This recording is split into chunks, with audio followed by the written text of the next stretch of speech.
Lecture du livre Le 7e rayon du Maître Saint-Germain, écrit par Géraldine Innocente aux éditions Monclar. Dans ce chapitre, Maître Saint-Germain parle de son service en tant que Chohan du 7e rayon. Mon service à la vie de cette planète en qualité de Chohan du 7e rayon a trait à sa transmutation d'une étoile de ténèbres et d'ombre en une étoile de lumière et de liberté. Dans le cœur du Père éternel, j'ai eu la vision de cette planète libre et j'ai vu la gloire de chaque courant de vie incarné sur Terre dans son état christique naturel, accompli par le même pouvoir de transmutation. Ayant vu le modèle, grande est mon ardeur, et vous le comprendrez, à vouloir mouler la substance et l'énergie du monde de l'apparence physique dans ce dessein divin et glorieux, de même que mon désir d'aider chaque être agissant selon son libre arbitre à devenir la présence parfaite que le Père souhaite qu'il soit. Pour accomplir cette tâche, j'ai battu le rappel de mes amis des siècles et j'ai fait partager à leur conscience humaine autant que possible de cette vision avec l'assistance de la sensibilité du représentant incarné de mon rayon. Toutefois, personne ne peut travailler pieds et poings liés, les lèvres scellées et les yeux bandés. S'ils doivent m'assister dans la réalisation de cette destinée glorieuse pour notre planète et son humanité, il faut que mes amis soient vêtus des habits de la liberté.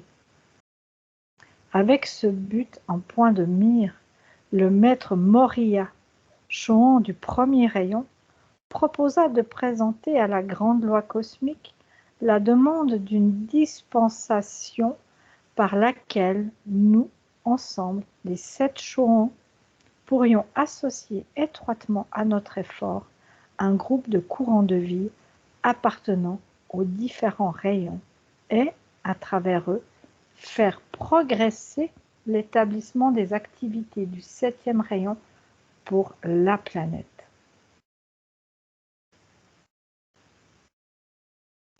Il a formalisé son propos et nous avons reçu cette permission en été 1951.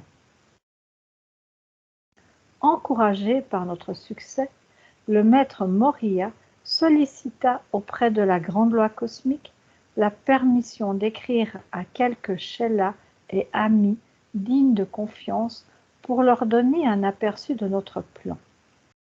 Cette permission nous fut accordée avec beaucoup de réticence. En fait, elle le fut seulement à la condition que de la réponse dépendrait toute dispensation ultérieure. Vous comprendrez avec quelle inquiétude mon grand ami et moi-même avons attendu la réponse de la conscience humaine. Sur 7 lettres écrites, nous eûmes 5 réponses, dont 3 nous semblèrent sans grande importance. Ces personnes ayant déjà eu, dans leur présente incarnation, des contacts avec les maîtres et leur coopération nous étant plus ou moins assurée. Néanmoins, le résultat fut suffisant pour que le Maha Chohan approuvât la continuation de cette correspondance dont le résultat fut un succès sans précédent. Une publication à caractère impersonnel fut conçue, dans laquelle les maîtres pourraient exprimer leur propre vue avec leurs propres mots, donner des nouvelles courantes sur les activités de la grande fraternité blanche et, dans une large mesure, percer le voile qui séparait les royaumes intérieurs et extérieurs. Par ce moyen, à notre grande joie, nous entrâmes en contact avec un nombre croissant de personnes souhaitant ardemment mettre à tout moment le poids entier de leur conscience rassemblée au service des activités engageant l'intérêt et les énergies de la fraternité.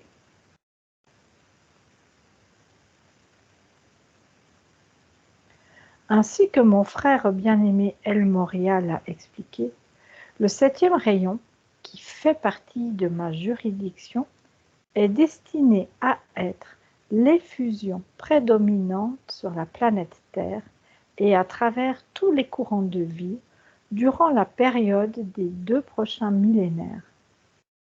Il s'appelle le rayon cérémoniel parce qu'il concerne principalement l'invocation, la condensation et la radiation d'énergie spirituelle par le contrôle conscient d'êtres agissant volontairement et librement. Dans les sphères supérieures se préparent des rituels magnifiques et inspirants que l'homme ne peut encore imaginer, ni de près, ni de loin, qui seront abaissés graduellement dans le monde de la forme. À chaque cycle de 14 000 ans, le 7e rayon est le dernier à déverser son essence dispensatrice de vie sur la planète. Au cours de l'histoire du monde, la roue cosmique a effectué de nombreuses révolutions cycliques de ce type. Exactement comme la roue saisonnière, plus petite, a tourné d'innombrables fois dans ses cycles annuels. Et le 7e rayon a eu maintes fois l'occasion de féconder les traits spirituels distinctifs qui caractérisent la nature première de ses enfants. À chacune de ces révolutions, certains courants de vie furent appelés des sphères intérieures. Au cours de leur évolution, ils avaient été imprégnés de la nature du 7e rayon et avaient servi dans la 7e sphère en préparation de l'incarnation finale qui les conduirait à leur destinée ultime dans le monde de la forme. Ces courants de vie avaient choisi leur incarnation en fonction du 7e rayon, alors que celui-ci frappait la Terre dans son cycle évolutif. Ils devinrent les enfants du 7e rayon. Certains atteignirent l'ascension sous son influence bienfaisante au cours de cycles antérieurs, mais beaucoup n'y parvinrent pas. C'est parmi ceux qui sont restés que le maître Chohan du 7e rayon a toujours recruté les courants de vie les plus proches de sa nature spirituelle pour l'assister à répandre et à perfectionner les dons de son rayon à la terre et à son peuple chaque fois que celui-ci était actif. En même temps, sont choisis parmi les enfants du 7e rayon les Chohans potentiels du futur. Sous la supervision du Mahachohan, ils s'entraînent à assumer cette fonction pour relayer le Chohan précédent, destiné à assumer un service cosmique plus élevé. Je fus celui qui, parmi les élus, fut préparé et finalement investi de la charge de Chohan du 7e rayon, position dans laquelle j'apparais maintenant en qualité de représentant de cette effusion cosmique sur la Terre. Le service du 7e rayon à l'évolution de la planète et de son peuple consiste à éduquer la conscience d'êtres non ascensionnés dans le domaine de l'invocation, de la direction et du maintien de forces spirituelles pour élever toute vie manifestée.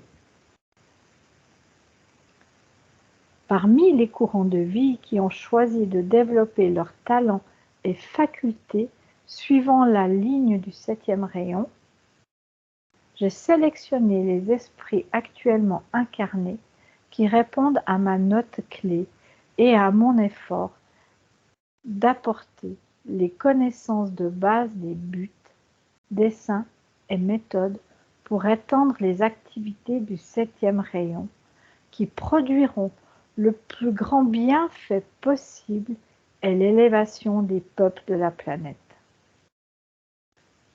Ces pages sont un pilier de l'édifice et servent aussi d'invitation au courant de vie à nous aider dans notre entreprise. Il faut bien comprendre cependant que la grande loi cosmique ne permet à aucun maître d'exercer une contrainte quelconque sur les courants de vie pour les persuader de rejoindre sa cause. Toute assistance doit être volontaire et fondée sur le libre arbitre de l'individu qui apporte son concours. Le flux naturel de vie à travers la corde d'argent est subordonné au libre arbitre de l'individu. Au cours de nombreux siècles passés, chaque homme a permis que cette énergie de vie se faufile à travers les artères de ses sens extérieurs et devienne dans ses manifestations discordantes l'amalgame d'apparences humaines dont tout individu s'étant jamais incarné sur cette planète est devenu l'héritier naturel. La dissolution de ces mauvaises créations est possible si l'on peut atteindre et intéresser un certain nombre d'humains, s'assurer aujourd'hui leur coopération et les instruire. Cela ne devrait pas être une tâche trop difficile, puisque depuis le siècle dernier, des milliers de personnes ont été rendues conscientes de l'existence d'êtres dans les sphères supérieures et ont bénéficié de manière plus ou moins parfaite de la compréhension de leur relation avec leur source. Tout cela est en accord avec le plan de Dieu pour l'éveil de l'humanité et n'est qu'une partie infinitésimale des grâces qui seront apportées à la planète sous les auspices salutaires du nouveau jour.